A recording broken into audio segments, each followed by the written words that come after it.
So we are going to try something a little bit different this time. Do a little bit of a recap highlight video with our feedback on Tall Pines. So there's Margaret, the princess over here. I'm the frog, Manu, over here. So I guess Tall Pines started, the prep started with a rally sprint the weekend before to check out the cars in the gravel configuration, and it was a pretty good event. There was a little bit of damage on the Princess that hit a rock somewhere, ripped the fender liner, bent a bit the skid plate, flattened a bit the oil pan, but no. I don't know how I did that. Yeah. On the Frogster, I had a rear left DMS that failed. Hopefully Dave Dennis gave me both these rear struts that were the older gen DMS but the same inserts that Jen, Margaret Survivor, brought to the sprint. And, You're still talking about the sprint? Yeah, the DMS failed at the sprint, which was actually the goal of the sprint to test them. And we swapped one of the inserts in my strut, realized that one of them was dead, and but there was another one that was still good. So we put that one into for Tall Pines, and we had a working suspension for Tall Pines. My car died on the last stage. Oh yeah, the sprint, yeah. And my battery bracket broke. Yeah, the battery hit against the kill switch and killed the car. The bottom support just is spot welded to the chassis, and the spot welds fail and the whole mount comes off, which is something I already fixed twice on our car and failed again, plus the J-hook, so the whole battery came loose. I think he was trying to sabotage me, actually. But at least it happened at the sprint and not at Tall Pines. And we're good to go for Tall Pines. So, crossing the Canadian border. We had to basically, everybody, the crew, service crew and driver, co-drivers, we had to upload our information, vaccine card and stuff. And I think the most painful stuff is having to do a COVID test, which cannot be a rapid test, less than 3 days before crossing the border, and some of those take more than 3 days to get the results, so timing can be tricky. That was definitely tough, getting the results back for some of our crew and co-drivers for crossing the border. But the other tough thing was that we were randomly selected upon entering Canada to do a COVID test, and 50% of us was randomly selected, so I don't think it was random. That was very time consuming. Yeah, the problem with the COVID testing is that they don't do it at the border. They don't have anything to do it at the border. So once you get to the rally and you are in the remote areas of Bancroft with little service and stuff, doing the telehealth visit online, first everything is backlogged and stuff, so you have to wait for a long time before you can get in. And then once you get in, the video freezes and stuff because there's not enough bandwidth. So that was pretty interesting. Moving to Tall Pines, we finally got there on Thursday night, picked up all our package, and Friday morning we started Recce, and that was also tech day for our crew people. And luckily my co-driver Jen Holden had time in the 7-hour drive to read over the instructions on the Recce, because it was very confusing. So Recce plan, in the morning it was parade style Recce. So for those who are a little bit familiar with the ESPR, a lot of the stages were a similar layout as the ESPR, where you have a middle section that we run in both directions several times, and then we have start and end sections to those roads that you run one direction to make stages. And those bits are too narrow to have two-way traffic for Recce, so they try to do it parade style, one way.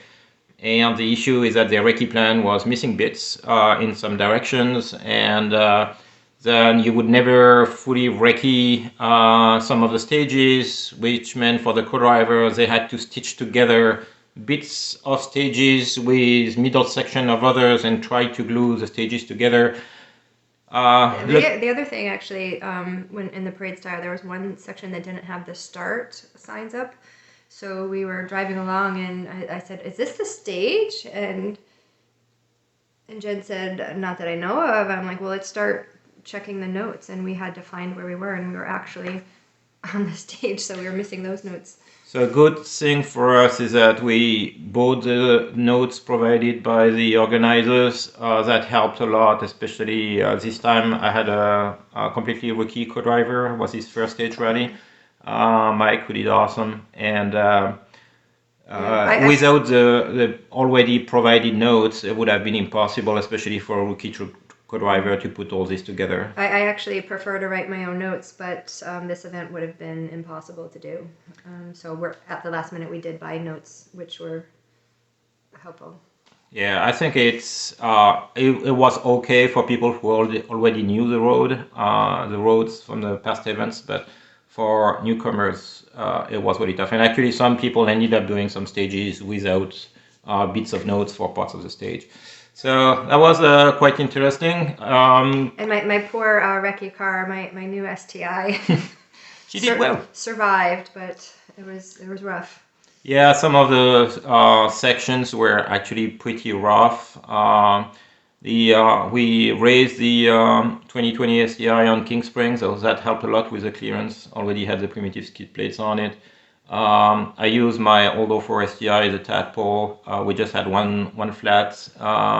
Actually, we broke the rim. The tire wasn't flat, but we broke the rim and the air came through the crack of the rim. So that was pretty rough in some sections, very flowing in some others, but pretty rough in some sections. Tech went pretty uneventful, except for one of our crew members, won't mention any names, forgot to tie down my hood pins, and was driving back, and obviously the hood flipped up and bent, and luckily it did not break the windshield.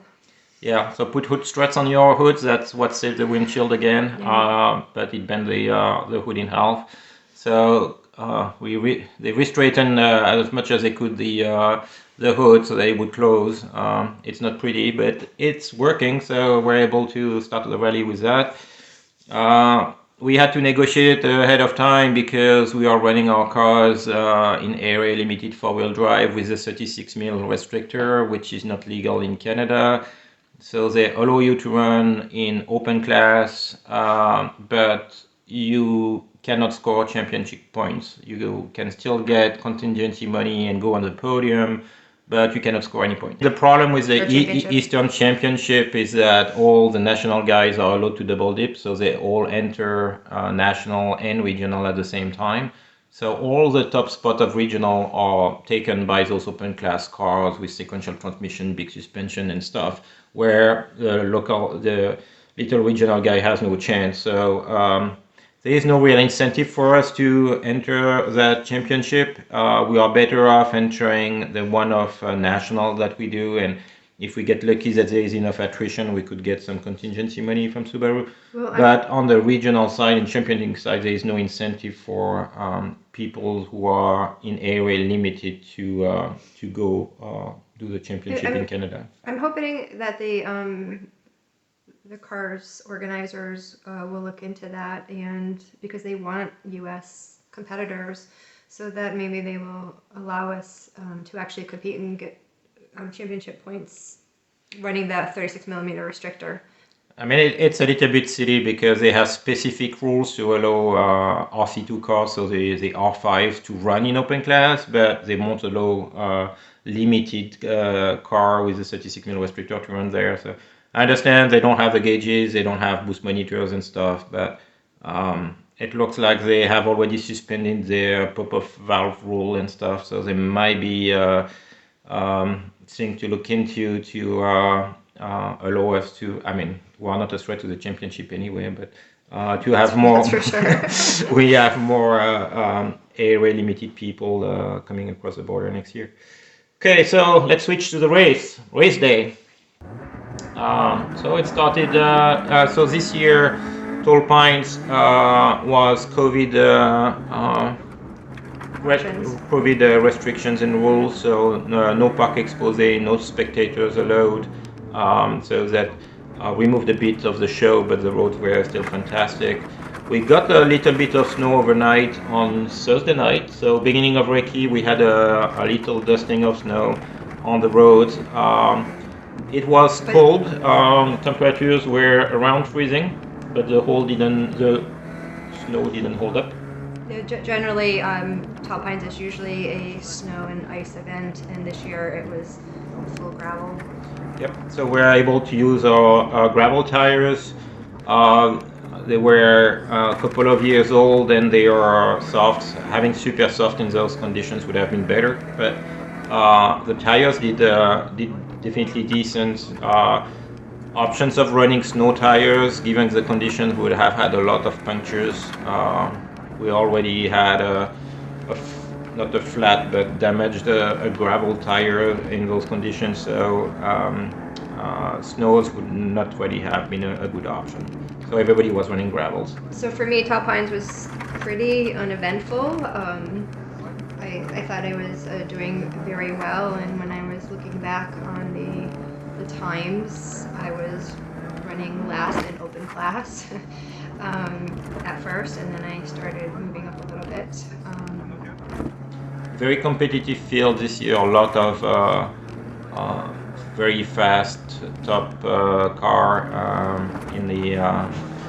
There were almost 30 entries, 29 entries, I think, and everything at the front were Subaru, the test racing cars always at the top, and the swap shop STI is there too. It was a big competition at the front, the LeBlanc brothers too. And this was an event where, or every event I've been in, I've been the only female driver. And this event, we also had Catherine Denmead, who is another U.S. Female driver, and it was her first event. So it was nice to see more women.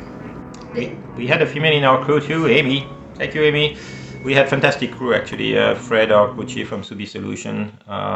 We had Amy. We had Pavlo from Montreal who joined us, found us on Facebook and said, "Hey guys, I'd like to crew for you." And he was fantastic. It was fantastic. We had a great experience, and we were also sharing crew with Sherrockstar, Phil and Max Sherrock, and Ian Bates helped crewing for the 3 cars. So A1 is a very short stage, 3.5K.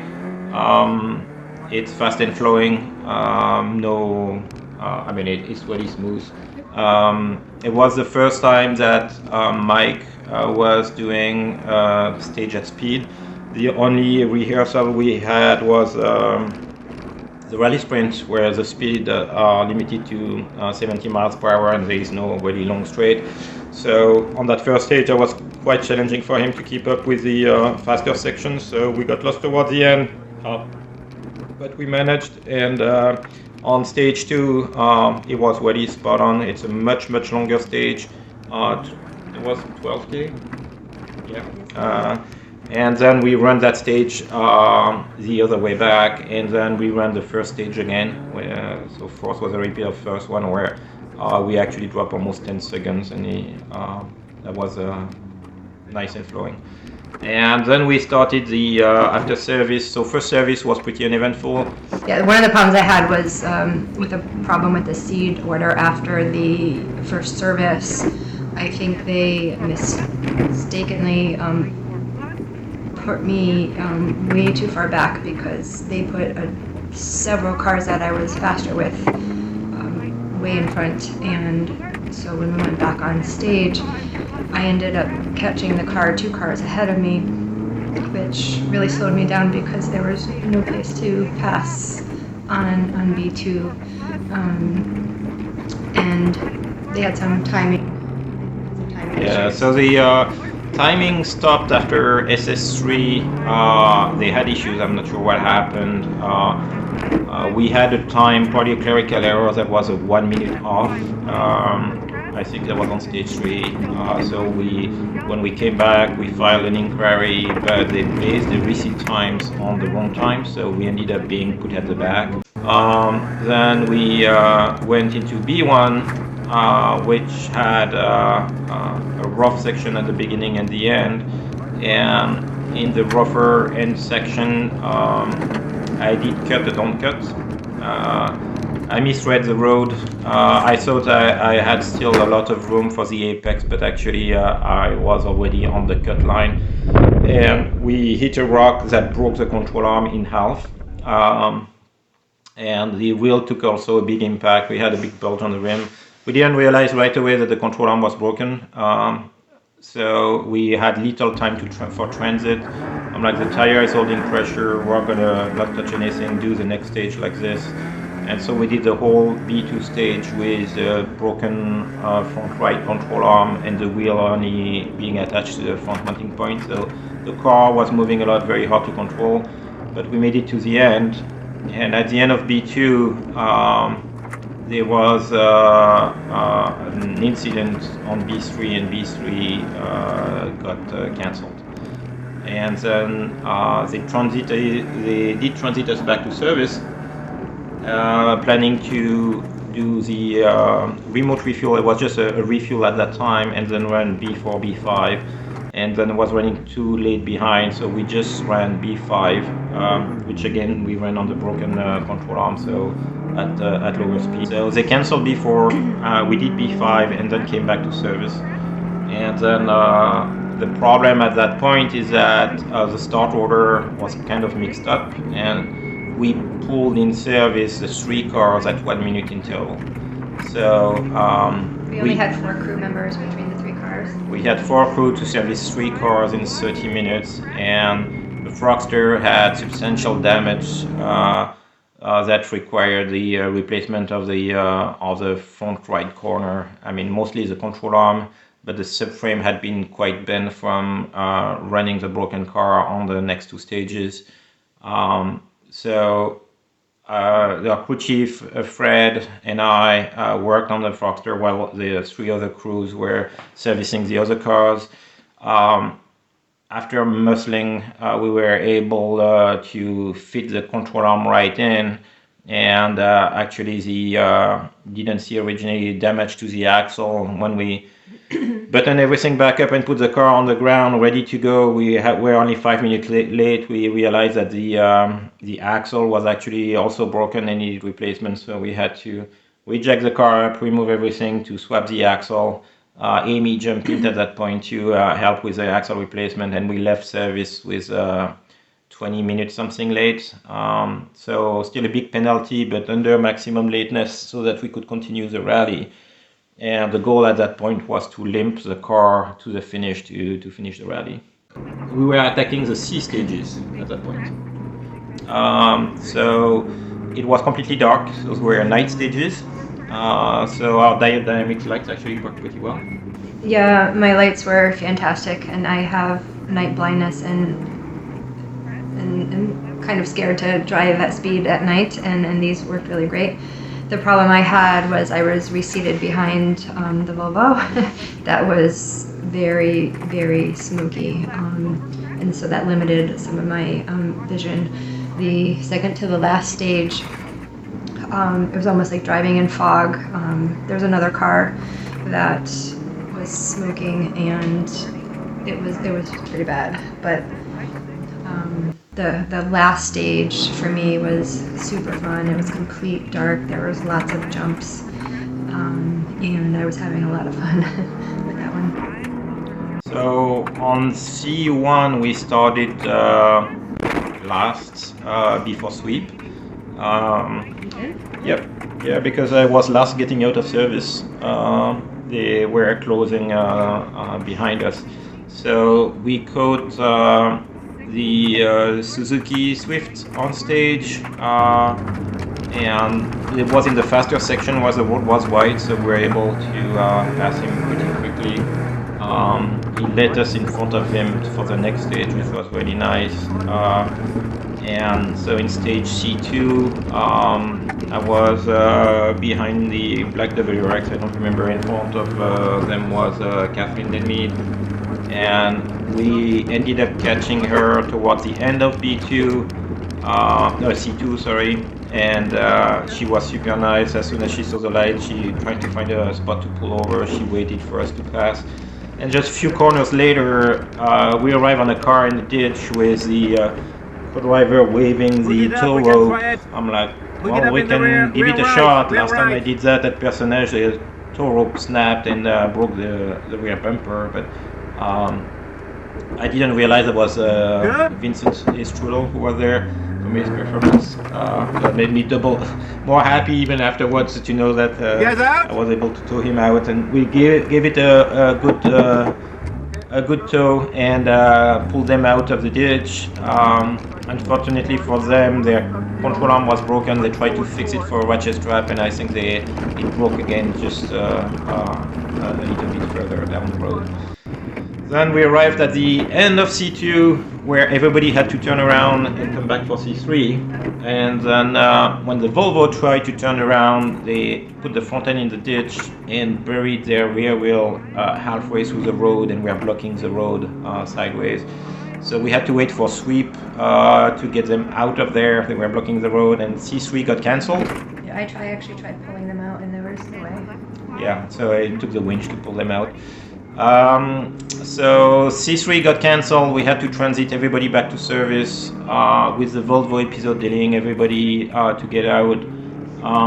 We got stuck a little bit longer than expected, so they had to cancel C4 and C5, which were the same as C6 and C7. There were two stages we were running in a loop. So we just ran C6, C7 for the end of the rally, two really fast-flowing stages on the Hastings Road going south.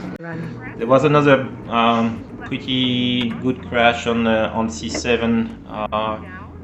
It was a swap shop STI on a left 3 that was pretty loose, where they went off hit the front right pretty hard and were sideways across the road.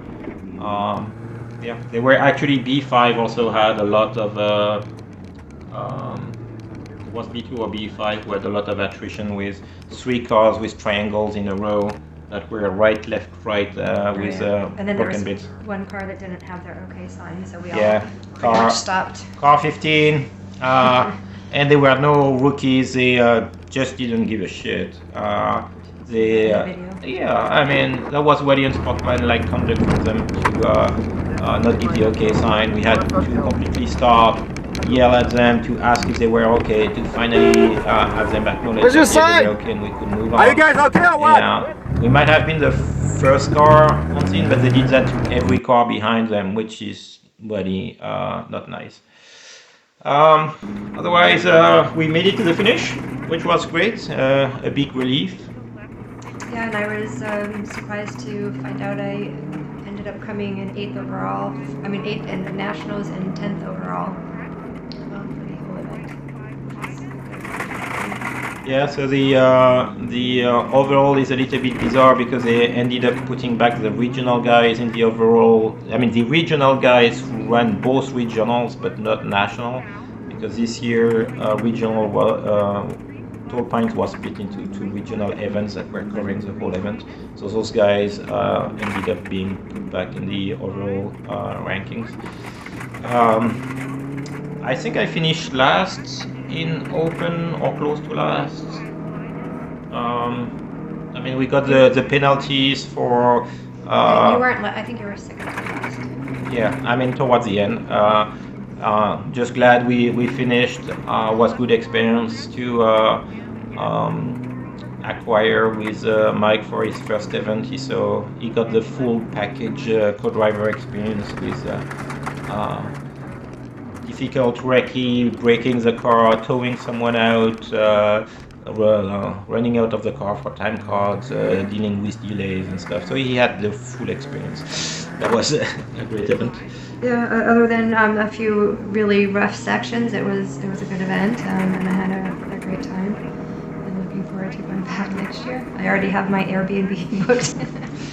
And our next event should be PrincesSTi in February. Right now it's back to work to fix the car and assess the damage post-all times and get ready for next season.